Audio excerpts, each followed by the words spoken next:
Okay, it's time for an update. I've made some improvements, some changes, and just showing you some of the things, how I've been doing it lately. For the one thing is I added the Cool refrigerator, which I have hooked up to the 12 volt or 24 volt battery, because they can run on either 12 volt or 24 volt. And I have it set as a freezer, and then I can use that to make ice to keep my refrigerated food in my cooler, which I have a homemade super cooler I made out of styrofoam, and the outside is wrapped with Walmart camping mats. That will hold ice for 4 or 5 days or longer, depending on how warm it is outside. I use it regularly for storing my food when I'm traveling, delivering RVs. The biggest thing I've changed is adding the heater, and it has been cold this last 2 weeks.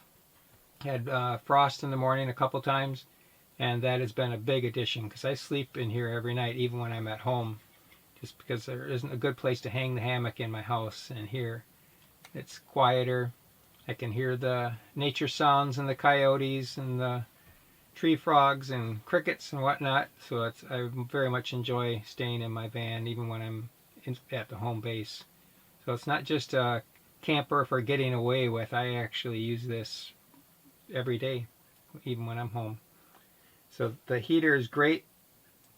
It does not work how I was expecting it. I thought it would have a regular thermostat and it would shut off totally when it reached its temperature. But these things, they have a low to high setting, and it is automatic as to reaching the temperature you set it at, as long as it's cold enough outside. It has to run it all the time. You have to manually shut it off, and that's what I do. Because I have the thermostat set right next to where my little side console there is on my hammock, so I can just turn it on and off at night, because it's not cold enough yet for it to run all night long. I like it to be around 50 degrees when I'm sleeping, and if you just leave it on when it's in the 30s outside, it'll get up to 70 in here and even warmer. So it's definitely good at keeping it warm.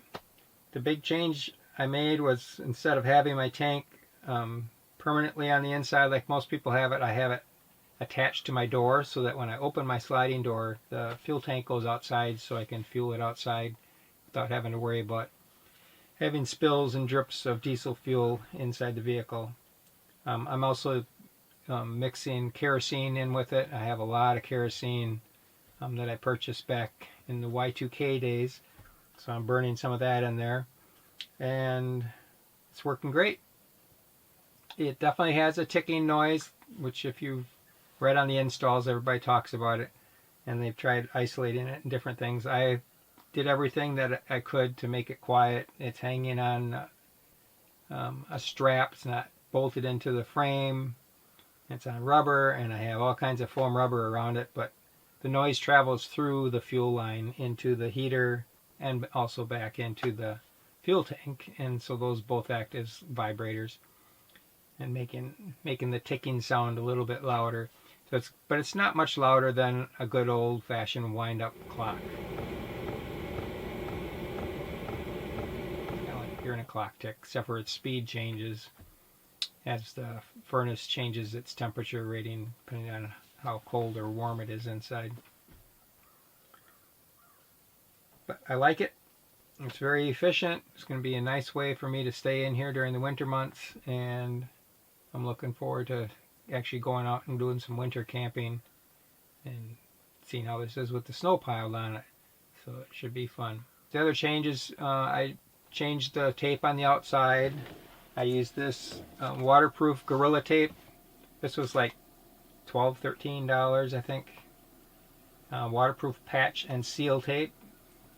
So you can use it for patching like a roof on an RV. It's how people use it. It's basically white rubber with, it looks almost like plumber's putty on the backside. Works good. It's water resistant. It's made for outside. It's a good seal for that. I like it better than the regular Gorilla Tape. The inside, I still have the regular Gorilla Tape. It's got a little bit stronger seal than this does.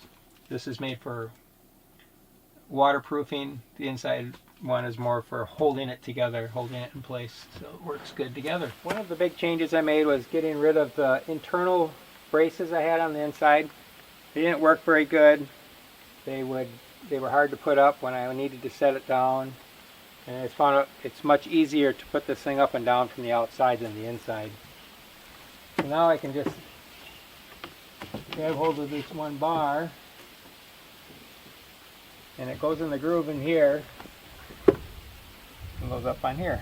Just set it down if you want to angle it one way. Just set it in, get a little more sun if the sun is at the right angle, or I can put these two braces in the front, tilt it to the back, or vice versa. And if I want to take it all the way down, just go do the same thing on the other side. Much easier to take up and down with this.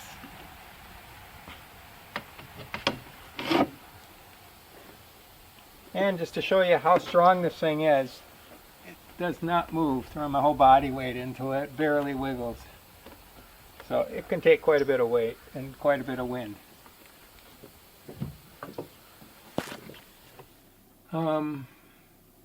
Any other updates? I've been traveling a lot. I'm going to have a little clip in here about one of my trips I did to North Dakota and Minnesota and Superior, Wisconsin.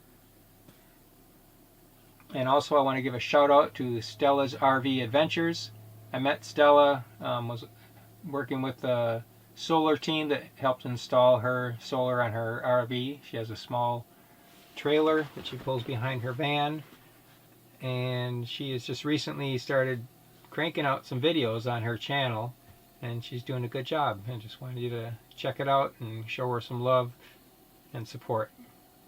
And I'll put the link up in the corner as well as in the description so you can go see her channel. I'm powering the furnace with the portable battery, the 12-volt battery.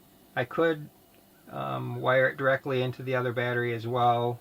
There's a setting inside. You have to go into the user interface to change it from 12 volt to 24 volt, but I decided to just use it this way. It's easy, and I can monitor it easily beside my bed with that there, so I can see how the battery's holding up and how much power it's using and all of that.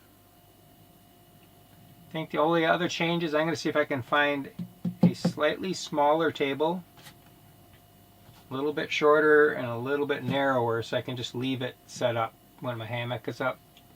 Just make it one step easier for long-term camping. Well, hope you enjoy the closing travels video I'll throw in here of my last trip. Well, not my last trip, but the last trip I recorded. Since then I've gone to Tennessee and Iowa, and I haven't really been doing much for RVs. They were short on parts, so they didn't have much to do. Right now things are picking up, but I've been working locally, picking up food for a local grocery store, discount kind of organic hippie store, and my wife works there and my daughter works there, and I work there part-time picking up things for them, so it's a good situation. This is 6 Mile Lake in northern Minnesota off Highway 2 on 6 Mile Lake Road.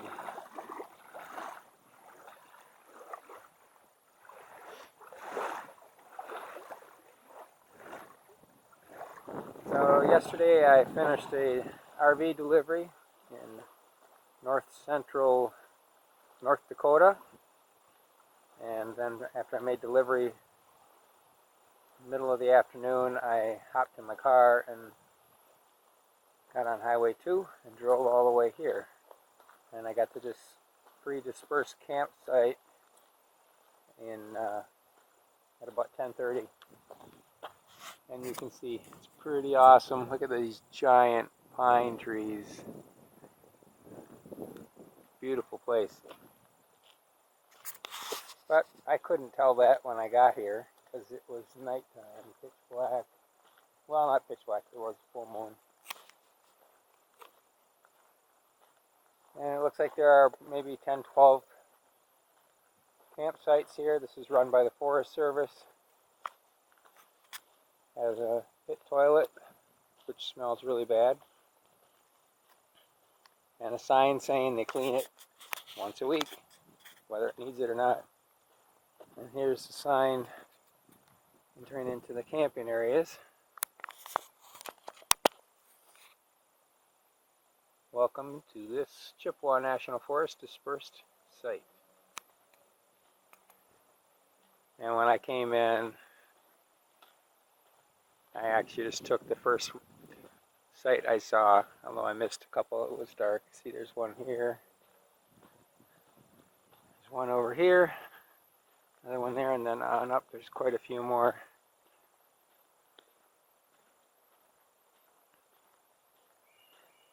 And there's only one other person camping in this whole area. Somebody in a van.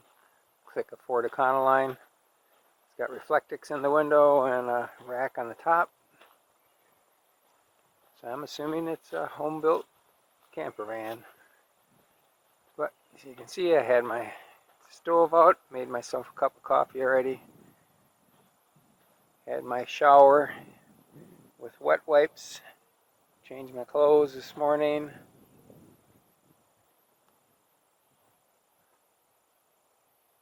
And this is the site. With some awesome views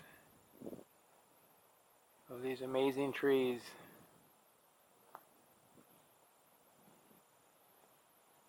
Fire ring.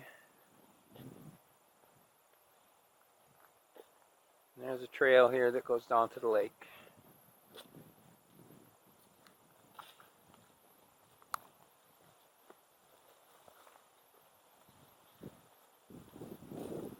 Pretty brisk morning. It's about 55 degrees and a little bit breezy.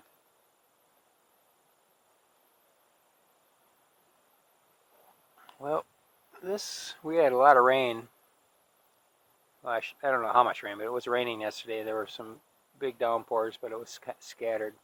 But I can see there's water down at the bottom of this trail. And I just have my sandals on. I'm not going to go walking through muck. See, there's poison ivy here.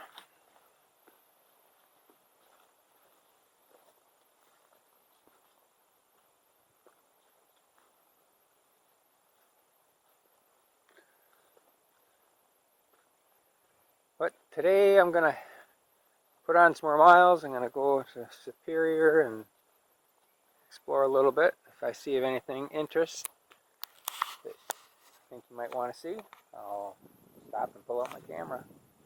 But for now, I'm going to enjoy my coffee, go for a little more stroll, and then I'm going to hit the road and see what northern Minnesota has to offer on Highway 2. Stopped at a wayside for a little lunch break, cooking up some grass-fed hamburger with some organic tri-colored cauliflower. Give you a peek inside my kitchen box here. Sea salt, black pepper, extra gas, pots and pans, towels, plastic silverware, organic cacao, instant coffee, some pine needles. I went through Superior, stopped at a wayside park there, but the wind was just too intense to enjoy even being outside. It's actually still windy here, but I'm a little bit more protected by the woods. But I've been driving for a while, I don't know, maybe an hour, heading south on Highway 53 in Wisconsin. This is a typical wayside in Wisconsin. Yeah, usually really beautiful places. The only thing is, COVID-19 closed the toilets. Getting really sick of that stuff. But not sick from it. So my ride through North Dakota and Minnesota last night were absolutely beautiful, with the thunderstorms going through, the sun setting behind me, just lighting up the rain showers in just some spectacular ways. And then the drive this morning too was just pretty much the same the whole way, but very remote. Very little sign of human activity other than the road and the vehicles on it. No, it's just all forest, and that's all I can say. Just beautiful forest to drive through. And the same here with this part of Wisconsin driving south. It's just gorgeous country. So I'm enjoying the ride, listening to Pink Floyd, and